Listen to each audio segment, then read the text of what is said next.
అందరికీ నమస్కారం అండి. ఈరోజు 23వ డివిజన్లో అభివృద్ధి కార్యక్రమాలకి శంకుస్థాపన చేసుకోవడం జరిగింది.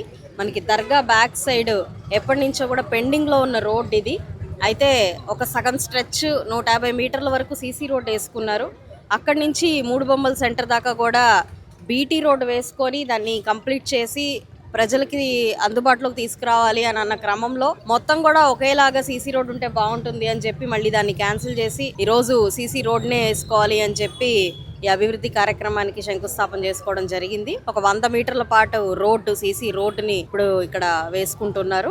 దాదాపుగా 50 లక్షల రూపాయల వర్క్ ఇక్కడ జరుగుతుంది. ఇంకొక 150 మీటర్లు గనక ఈ రోడ్డు సీసీ రోడ్డు అయిపోతే టెండరింగ్ వచ్చి కంప్లీట్ గా ఈ దర్గా బ్యాక్ సైడ్ రోడ్ అనేది పూర్తవుతుంది. ఎప్పటి నుంచో పెండింగ్ లో ఉండి ఇబ్బందికరంగా మారిన మన గుంటూరు పశ్చిమ రోడ్లలో ఇది కూడా ఒకటి. వీటికి కూడా సత్వరమే పరిష్కారం వస్తుంది.